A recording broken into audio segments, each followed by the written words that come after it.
Assalamualaikum dan selamat sejahtera. Kami dari kumpulan 4. Tajuk yang kami pilih ialah LGBT dalam kalangan masyarakat.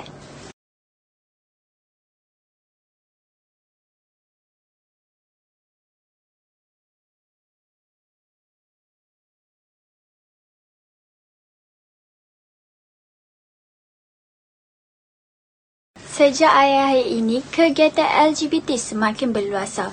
Lebih-lebih lagi, golongan LGBT telah mendapat pengiktirafan secara terbuka sebagai influencer dan Insta-famous dengan sokongan komuniti media sosial.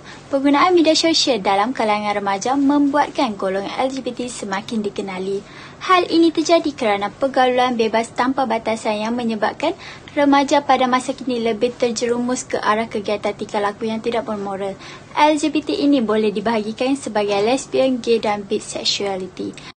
Lesbian ialah seseorang yang meminati atau menyukai orang yang sama jantina tetapi tidak meminati orang yang berlainan jantina. Gay pula merujuk kepada istilah lelaki, iaitu lelaki yang melakukan hubungan seks dengan lelaki lain. Manakala bisexuality ini telah diiktirafkan sebagai minat romantik lelaki atau wanita, aktiviti seksual atau tarikan seksual. Bisexuality ini ialah frasa yang digunakan untuk menunjukkan romantik seksual atau minat kepada orang lain dalam persekitaran manusia tanpa membezakan antara lelaki dan wanita. Fenomena ini telah memberi kesan di dalam ketamaduna di seluruh dunia, termasuklah di negara Malaysia. Kemajuan dalam sistem teknologi komunikasi kini telah menjadi tempat penyumbang kepada sebaran budaya ini. Isu dan perbincangan tentang LGBT. Kedudukan LGBT di Malaysia semakin hari semakin meningkat dan menjadi salah satu isu utama yang banyak diwar-warkan dan mendorong wujudnya tingkah laku songsang di kalangan masyarakat, terutama di kalangan remaja. Antara isu LGBT ialah memperjuangkan undang-undang untuk identiti gender dan ekspresi. Perlembagaan persekutuan yang memperuntukkan tentang hak sama rata setiap orang di sisi undang-undang berhak untuk mendapat perlindungan, serta perkara ini yang menyentuh tentang tidak boleh wujud diskriminasi terhadap setiap warga negara ini atas alasan agama atau jantina dalam mana-mana undang-undang. Perkara ini telah menjadikan satu alasan oleh golongan LGBT untuk membenarkan perbuatan mereka itu sendiri. Kemudahan dan keterbukaan yang terdapat dalam media sosial sudah tentu menjadi salah satu pilihan golongan LGBT untuk mempromosikan agenda mereka dan juga membina jaringan. Terdapat lebih kurang 64 aplikasi dikenal pasti telah mengiklankan agenda LGBT yang masih aktif digunakan. Aplikasi ini digunakan untuk berkongsi maklumat, berkomunikasi atau berinteraksi dengan pengguna lain sama ada dalam negara maupun luar negara. Dalam aplikasi tersebut, penyebaran HIV ataupun AIDS adalah salah satu isu yang terbesar di Malaysia. Isu ini juga adalah berpunca daripada perlakuan LGBT yang telah membawa kepada tahap kesihatan masyarakat di Malaysia semakin teruk. Isu ini menunjukkan bahawa golongan homoseksual dan bioseksual penyumbang kedua kepada jangkitan HIV ataupun AIDS. Pihak kerajaan perlu melakukan beberapa kegiatan pencegahan bagi mengelakkan budaya LGBT ini semakin berleluasa sehingga merosakkan keharmonian negara. Teori dalam isu LGBT dalam kalangan masyarakat. Dalam teori ini, kami memilih topik deviant iaitu tingkah laku yang gagal mematuhi peraturan atau norma sesuatu kumpulan. Dalam mengikuti sesuatu golongan atau kumpulan, kita perlu menilai perbuatan itu sebagai sama ada itu perkara biasa atau menyimpang daripada norma masyarakat kita.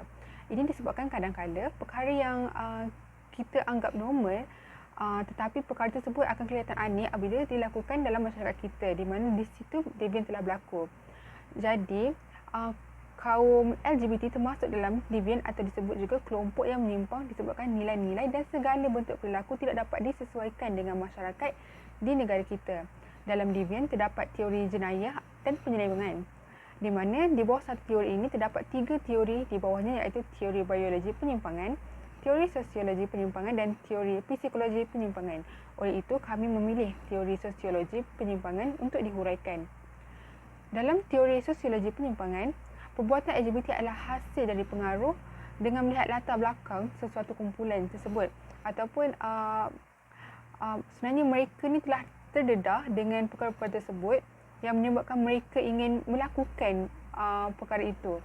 Jadi, fakta yang diperolehi menunjukkan bahawa sosialisasi yang salah pada seorang individu dapat menyebabkan individu tersebut mengalami tingkah laku yang menyimpang.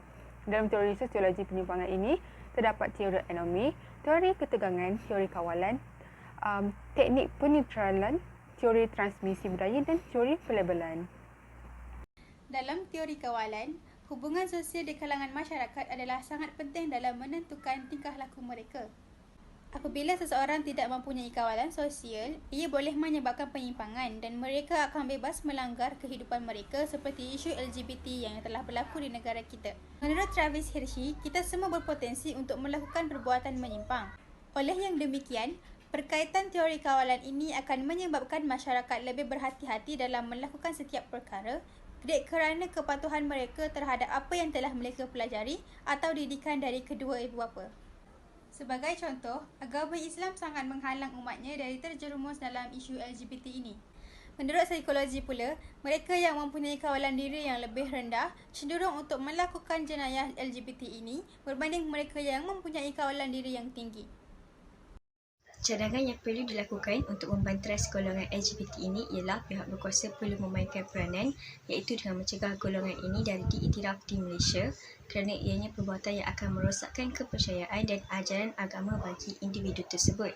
Selain itu, kempen kesedaran juga boleh diadakan bertujuan untuk memberi kesedaran kepada orang ramai. Dengan adanya kempen ini, masyarakat dapat mengetahui keburukan dan bahaya kepada mereka yang terlibat dalam aktiviti ini. Objektif kempen ini diadakan adalah untuk menjawab persoalan dan kekeliruan masyarakat terhadap isu ini. Seterusnya, pihak berkuasa perlu wujudkan pusat tahanan dan tempat pemulihan kepada golongan LGBT ini.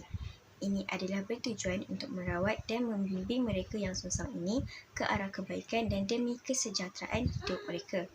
Dengan itu, keharmonian dalam negara juga dapat dilaksanakan kerana tiada perbezaan pemikiran tentang LGBT ini. Cadangan yang seterusnya adalah pelibatan ibu bapa juga memainkan peranan penting untuk menghindarkan anak-anak mereka dari terjebak dengan gejala negatif LGBT dari peringkat awal lagi, iaitu dengan memberi didikan agama yang secukupnya sejak dari awal lagi.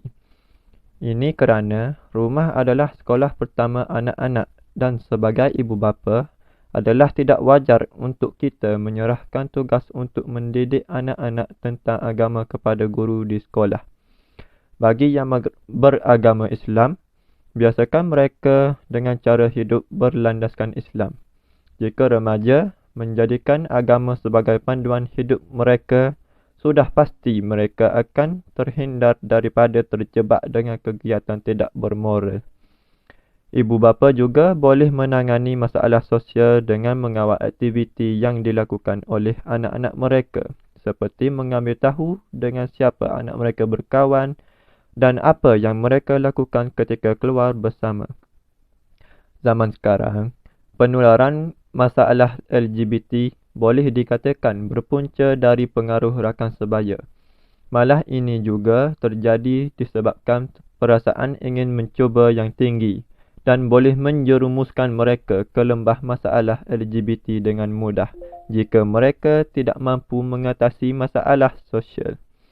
Ibu bapa tidak perlu sehingga mencapai tahap mengongkong kebebasan anak-anak mereka, tetapi cukup sekadar menghadkan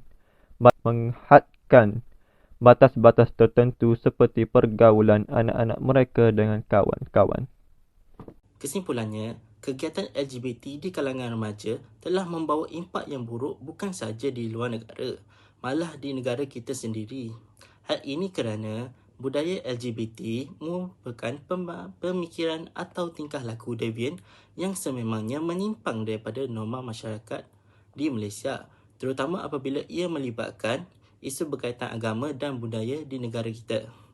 Kebanyakan masyarakat yang terlibat dengan budaya LGBT ini merupakan masyarakat yang bermasalah, kurang didikan agama atau kurang pengawalan diri, dan ini menyebabkan mereka mudah dipengaruhi dengan budaya LGBT.